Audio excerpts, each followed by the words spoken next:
এই মুহররম মাসে নবীজি সাল্লাল্লাহু আলাইহি ওয়াসাল্লামের কিছু আমল আছে এবং নবীজি সাল্লাল্লাহু আলাইহি ওয়াসাল্লামের রেখে যাওয়া শরীয়তে কিছু বিধিনিষেধ আছে।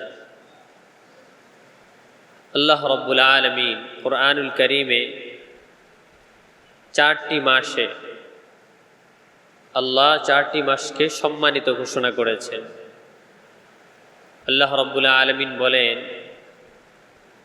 গণনায় আরবি মাসসমূহের মধ্যে মাস হচ্ছে 12টি, এর মধ্যে আমি রব্বুল আলামিন 4টি মাসকে অতি সম্মানিত করেছি। বলি সুবহানাল্লাহ। এই সম্মানিত 4 মাসের মধ্যে অন্যতম একটি মাস হচ্ছে মুহররম। এই মুহররমের মধ্যে আল্লাহ রাব্বুল আলামিন এমন একটি দিন রেখেছেন যেই দিনের মধ্যে আল্লাহ রাব্বুল আলামিন আল্লাহর এই জমিনে অসংখ্য অগণিত পাপী বান্দাবান্দিকে ক্ষমা করে দিবেন। বলি সুবহানাল্লাহ। আল্লাহ রাব্বুল আলামিনের হাবিব সাল্লাল্লাহু আলাইহি ওয়াসাল্লাম যখন মদিনায় আসলেন, মক্কা থেকে হিজরত করে যখন মদিনায় নবীজি সাল্লাল্লাহু আলাইহি ওয়াসাল্লাম অবতরণ করলেন, তিনি দেখতে পেলেন মদিনার কিছু লোক এই মুহররম মাসে রোজা রাখে। নবীজি সাল্লাল্লাহু আলাইহি ওয়াসাল্লাম মদিনার সাহাবীদেরকে জিজ্ঞেস করলেন, এই মুহররমে মদিনার ইহুদিরা কিসের রোজা রাখে? তারা উত্তর দিলেন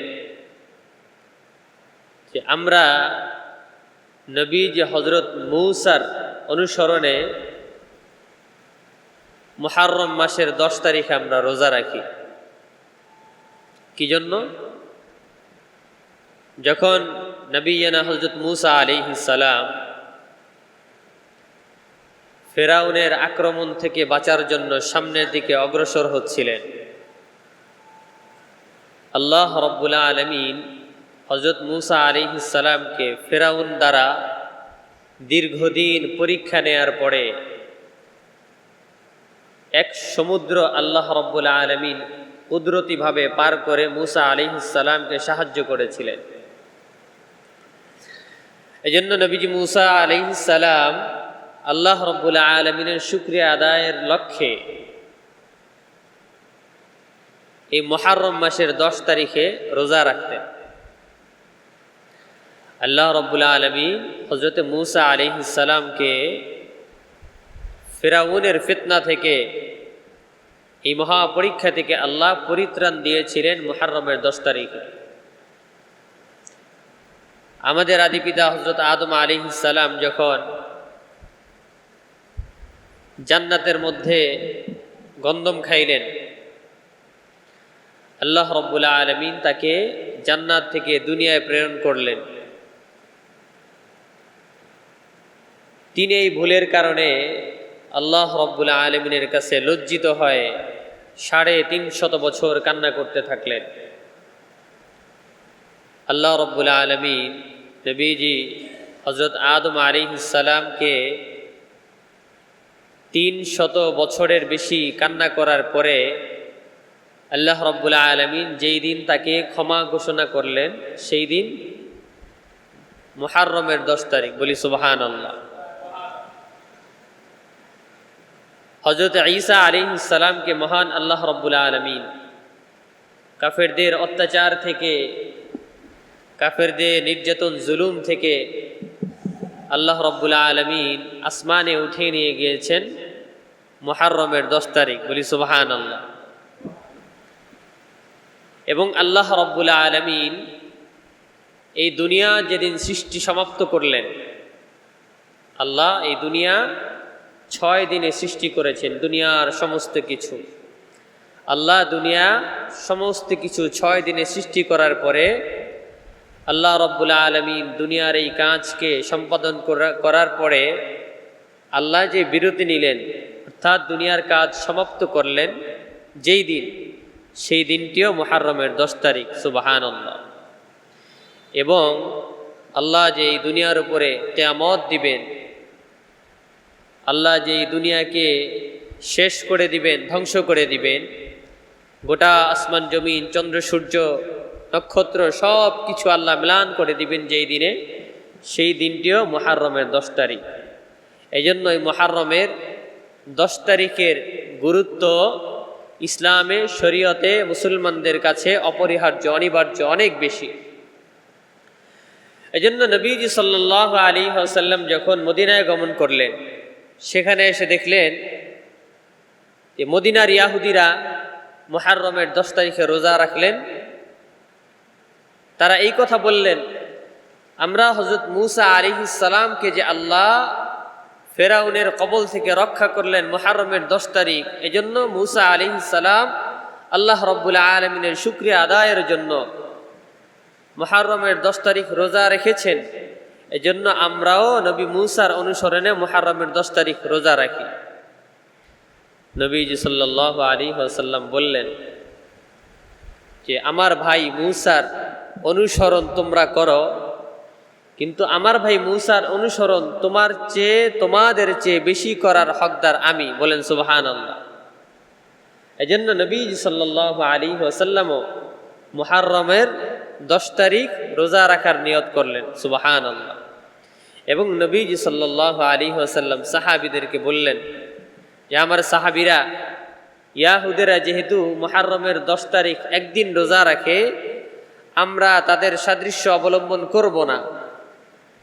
এটা ইসলামের শায়েরের সাথে সাংঘর্ষিক। অমুসলমান যেই কাজ যেইভাবে করে, মুসলমান সেই কাজ সেইভাবে করা, এটা শরীয়ত পরিপন্থী।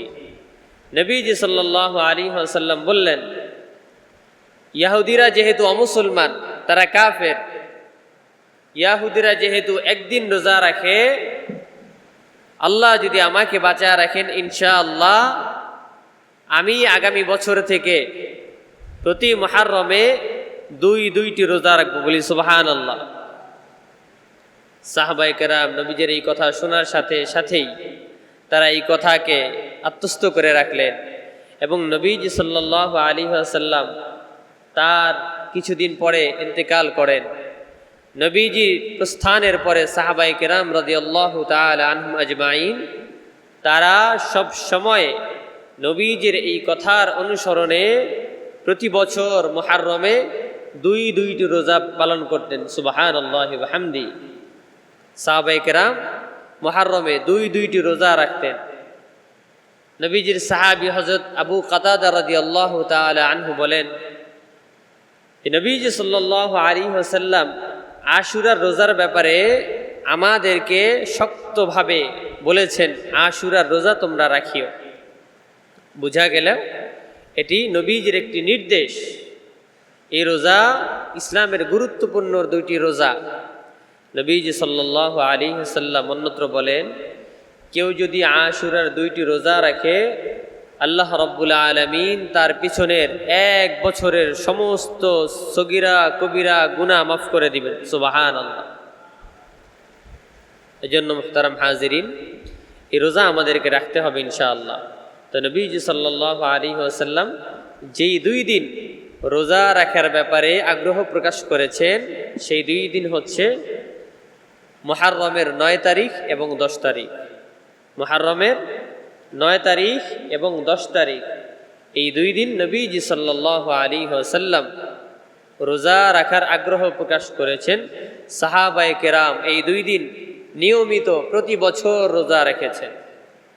আমরা যারা বলি নবীজি সাল্লাল্লাহু আলাইহি ওয়াসাল্লামকে ভালোবাসি, মুহাব্বত করি, অনুসরণ করি, আমাদের জন্য আবশ্যক নবীজি সাল্লাল্লাহু আলাইহি ওয়াসাল্লামকে ভালোবাসার দাবি করে থাকলে আমাদেরকে নবীজির অনুসরণ করতে হবে, সাহাবায়ে কেরামের অনুকরণ করতে হবে।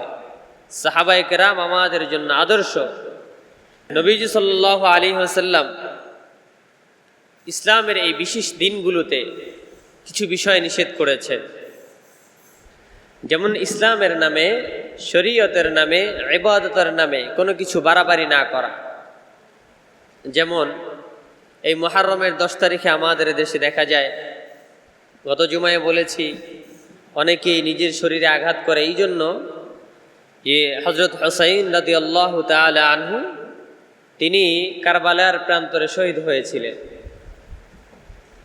কোনো ব্যক্তির যদি বাবা মারা যায়, কোনো ব্যক্তির যদি বাবা মারা যায় সেজন্য সে নিজের গায়ে আঘাত করবে, এটা ইসলাম বলে না।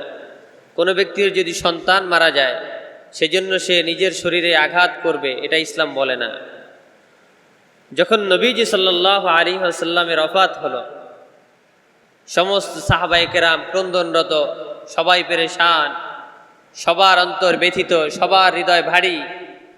তখন হযরতে ওমর রাদিয়াল্লাহু তাআলা আনহু তিনি তার তরবারিকে উন্মুক্ত করে রাস্তায় বের হলেন এবং বলতে থাকলেন, কে বলে যে মুহাম্মদ ইন্তেকাল করেছে? কেউ যদি বলে আমার নবী ইন্তেকাল করেছে, মারা গেছে, তো আমি তার শরীর থেকে মাথাকে আলাদা করে দিব। এটা নবীর মুহাব্বত, ইশক এবং ভালোবাসায় বলেছিলেন। হযরতে সাইয়্যিদানা আবু বকর রাদিয়াল্লাহু তাআলা আনহু হযরতে ওমর রাদিয়াল্লাহু তাআলা আনহুকে কাছে ডেকে বললেন, এটা ইসলামের সৌন্দর্য না, আল্লাহ রাসূলের শিক্ষা এটা না। আল্লাহ রাসূল আমাদের থেকে বিদায় নিয়েছেন, তিনি মদিনায় শুয়ে থাকবেন। এজন্য আমাদের থেকে নবীজি সাল্লাল্লাহু আলাইহি ওয়াসাল্লাম প্রস্থানের কারণে, বিদায়ের কারণে আমরা কোনো উচ্ছৃঙ্খলতার আচরণ দেখাইতে পারি না, এটা ইসলামের বিধান না। সুতরাং হযরত হুসাইন রাদিয়াল্লাহু তাআলা আনহু কারবালার প্রান্তরে শহীদ হওয়ার কারণে কেউ যদি তার শোকে শোকাতুর হয়ে, ব্যথাতুর হয়ে কোনো শোক পালন করতে চায়, এটা ইসলামের সৌন্দর্য বহির্ভূত, শরিয়া বহির্ভূত। এসব কাজ করার বিধান শরীয়তে নেই, এসব কাজ করার পারমিশন শরীয়তে নেই। শিয়ারা নিজের শরীরে আঘাত করে, রক্ত প্রবাহিত করে, এগুলো ইসলামে সম্পূর্ণ হারাম। নিজের শরীর থেকে, অন্যের শরীর থেকে প্রয়োজন ব্যতি রেখে রক্ত প্রবাহিত করা শরীয়তে সম্পূর্ণ হারাম, কোনো অনুমতি নাই। অনেকে এই দিনগুলোতে শরীরে আঘাত করা ছাড়াও বিভিন্নভাবে মাতম করে।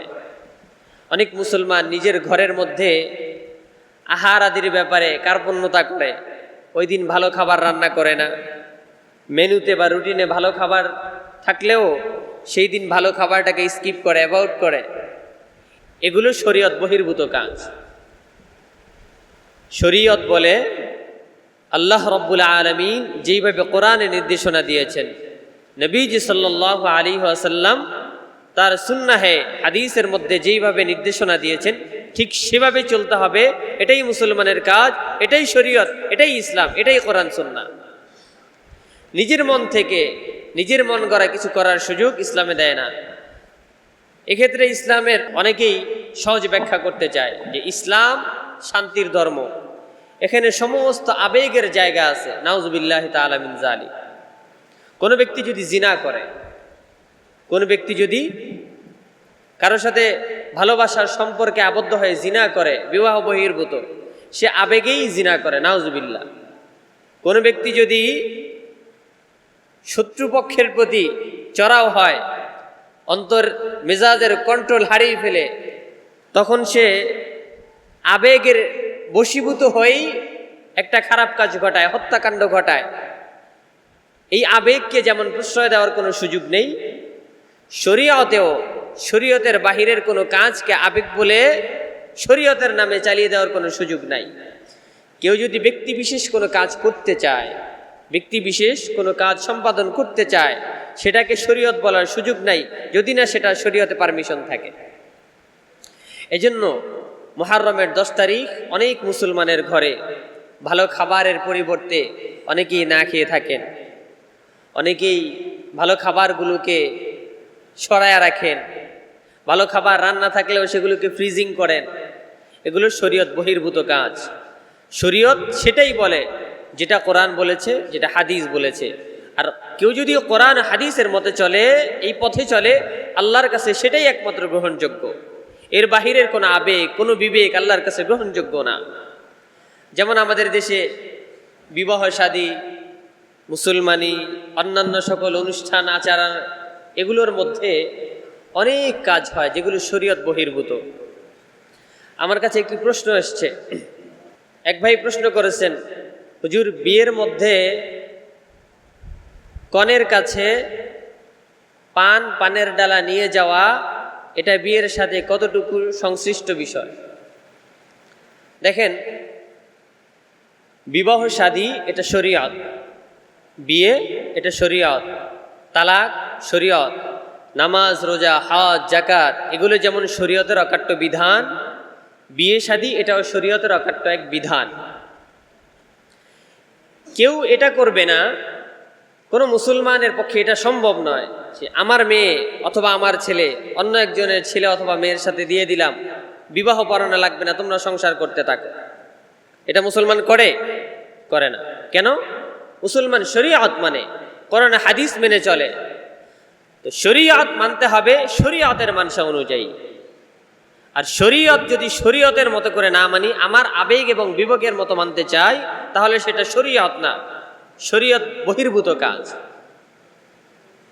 তো ভাই যে প্রশ্নটি করেছেন তার সোজা উত্তর হলো, বিয়ের সাথে পানের কোনো সম্পর্ক হইতে পারে না।